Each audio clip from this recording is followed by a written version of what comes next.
Several weeks ago on the Feast of the Holy Family, we took a very brief look at the devil's plan to convert or to create unholy families. Let's review. We saw that Our Lady of Fatima warned mankind that if we didn't stop offending God, Russia would spread her errors throughout the world. We saw this evil could only be conquered by a worldwide crusade of penance and through the intercession of Our Lady. We saw that the errors of Russia were spread so rapidly throughout the world by means of diabolical propaganda, as the Holy Father pointed out, has been poured out through various media sources from one point. We also saw that the communists were aided by a conspiracy of silence in the non-Catholic press due to political concerns and Masonic influences. We took a quick look at some of the errors. For example, that women be allowed to work in factories on an equal basis with men, divorce be made free and easy, definite roles for the two sexes be eliminated, that only absolute equality between men is permitted, which means no God over man, no pope or bishops or priests over the faithful, no husband over wife and the kids, and no parents over the children. We saw the notion of the homemaker or the woman as homemaker should be eliminated, that being a housewife and stay-at-home mom are despised anti-revolutionary bourgeois activities. We saw that child care should be communalized, that the state should take total responsibility for the education and training of children, that the stigma and even the very concept of illegitimacy should be eliminated, that the definition of the family should be made flexible and open, and that sexual activity should be unrestrained. In other words, we saw another name for the whole series of the errors of Russia about the family is feminism. Now, before we turn to Heaven's plan, today let's spend a few minutes considering the plans of those allies of the communists in this attack on the family, and that's the Freemasons. As we saw last time, the popes have repeatedly warned us that their leaders are possessed by the spirit of Satan, and they burn like him with a deadly hatred for Jesus Christ and His church. Pope Pius XII himself pointed out that Freemasonry is the mother of this modern apostasy. Keep in mind that apostasy means the total rejection of the Catholic faith. How is it that the Freemasons gave birth to this terrible apostasy that we all find ourselves struggling in? How could they cause apostasy? What was or what is the method that they have employed? A modern saint who spent his life combating the Freemasons spells out the answers to these questions. Let's briefly consider what that saint, St. Maximilian Kolbe, has to say about the method of the Freemasons. In 3 points, St. Maximilian summarizes their attack upon the church. First point, the Masonic rule is destroy all teaching about God, especially Catholic teaching.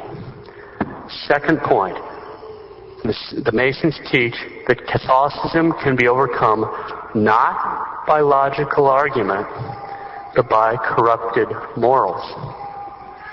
Third point, the Masons corrupt morals with impure arts and literature, like pornography, and by promoting wicked, sinful lifestyles.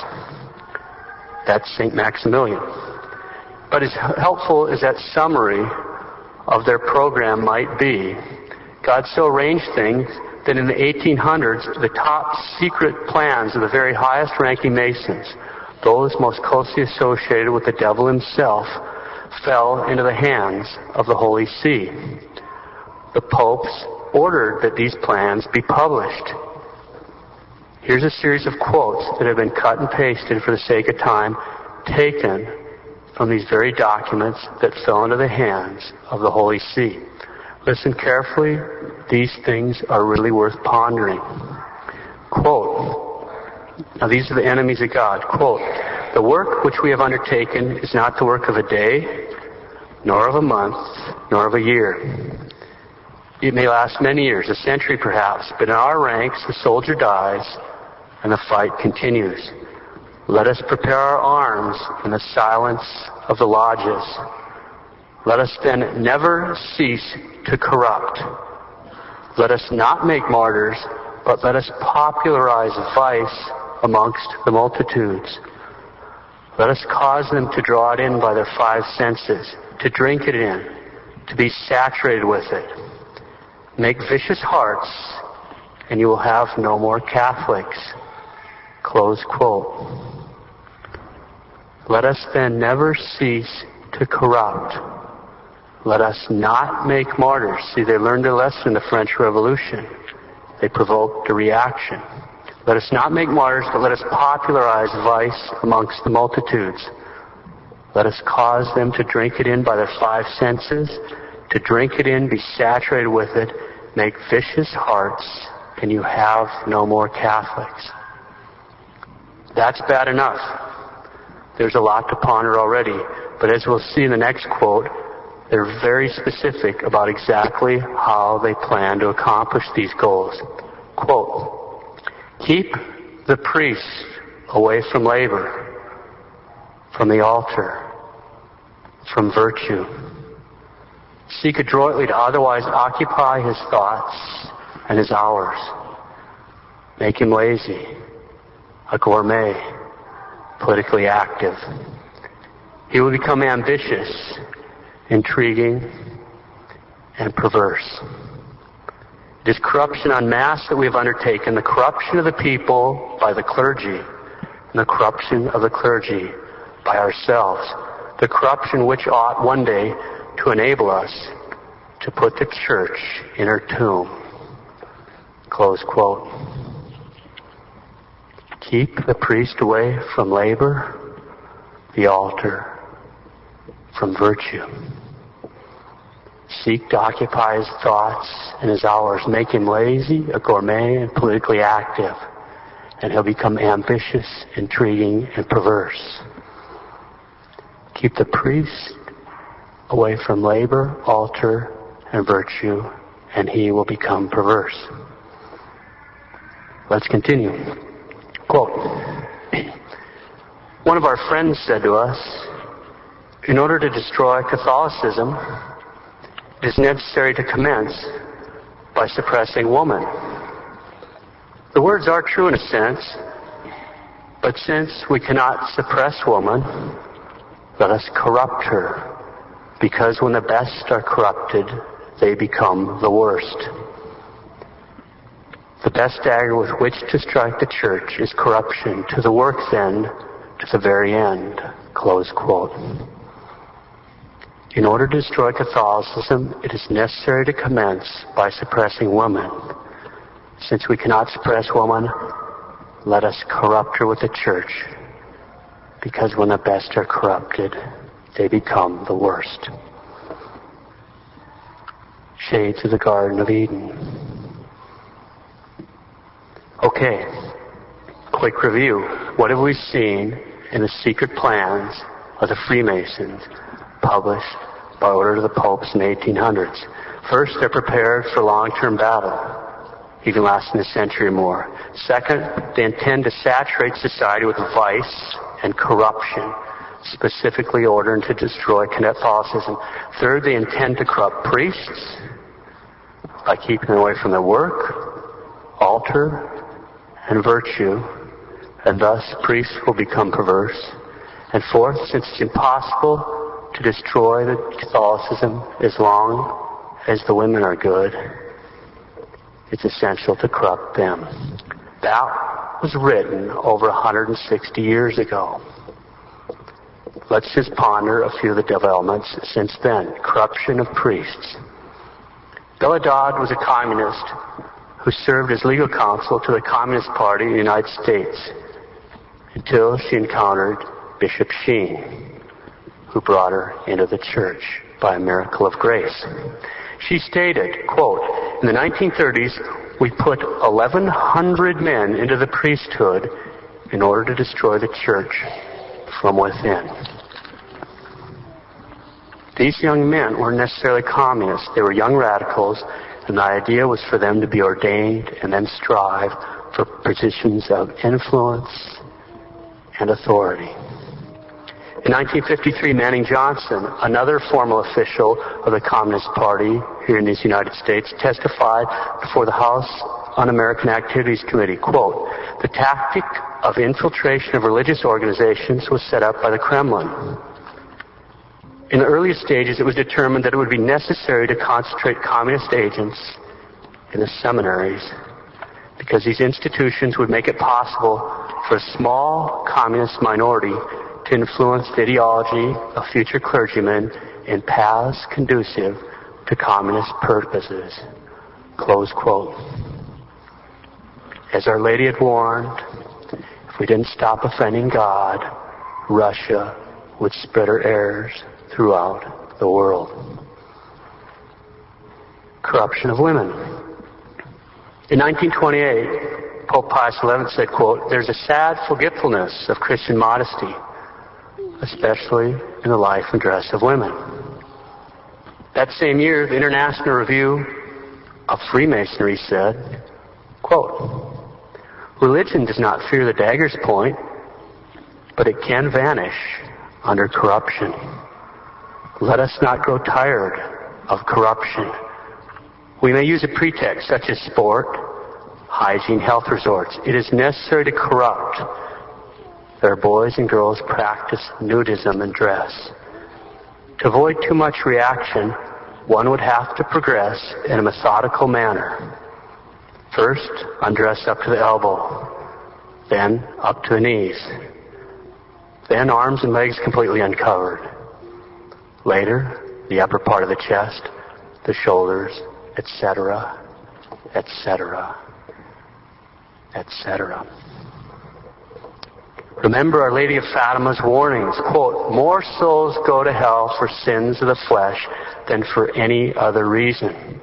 Certain fashions will be introduced which will offend our Divine Lord very much. Those who serve God ought to not follow those fashions. The Church has no fashions. Our Lord is always the same." Close quote.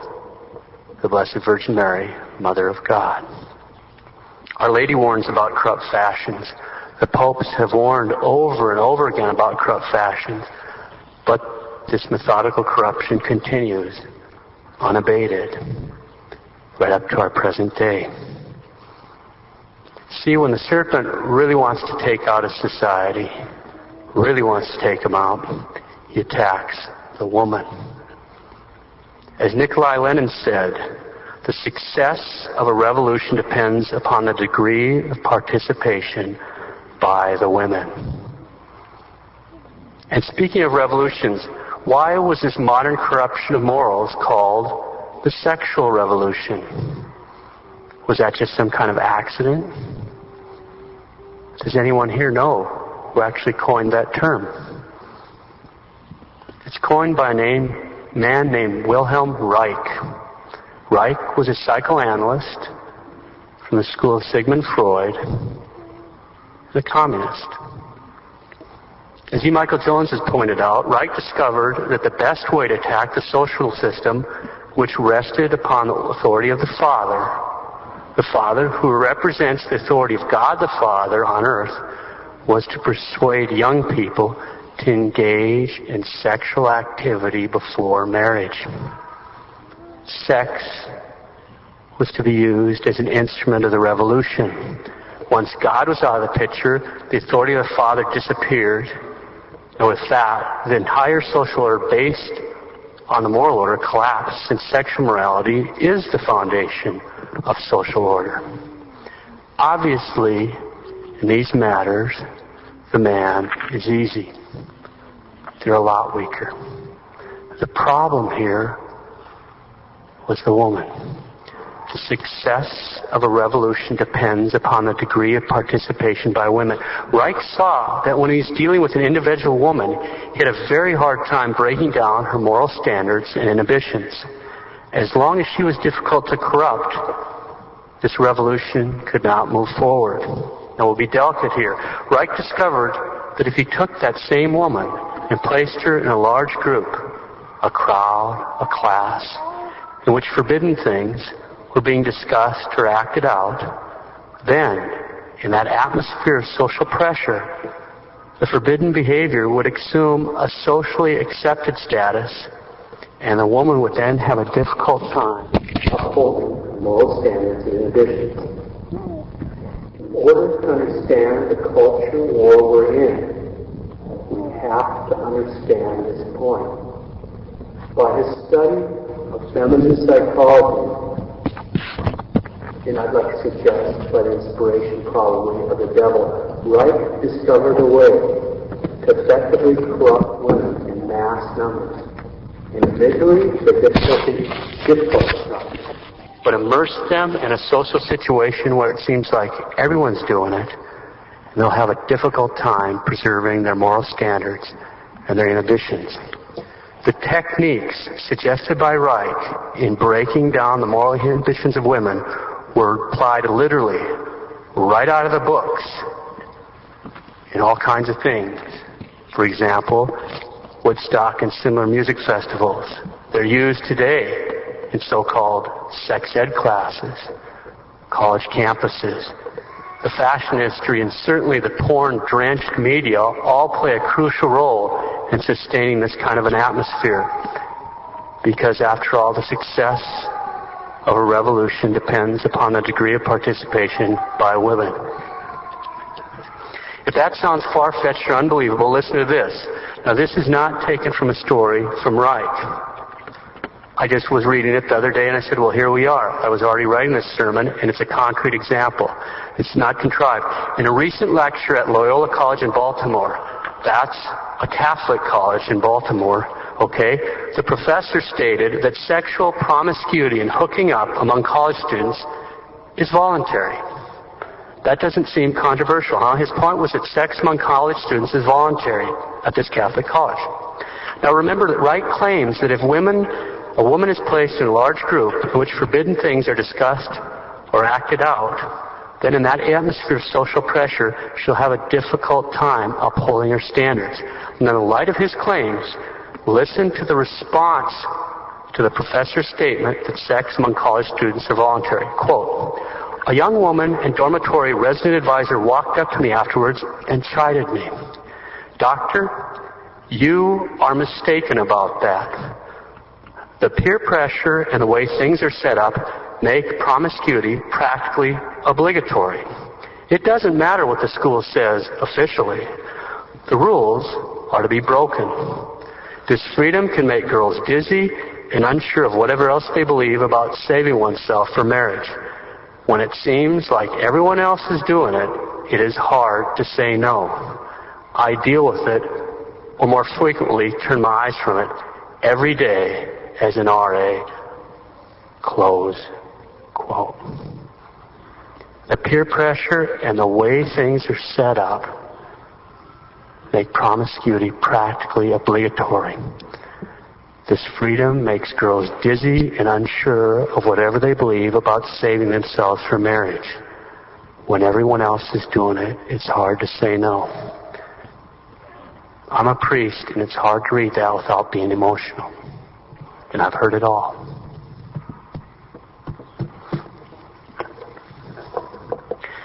Elsewhere in the essay, the professor writes, quote,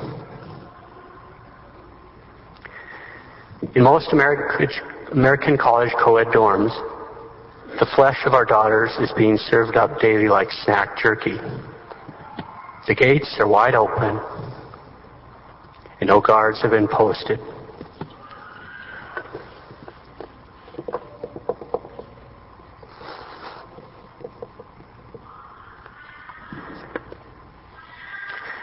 Nor are our daughters the only ones getting hurt. The sex carnival that is college life today is also doing great damage to our sons' characters. I'm witnessing a perceptible dissipation of manly virtue in the young men I teach.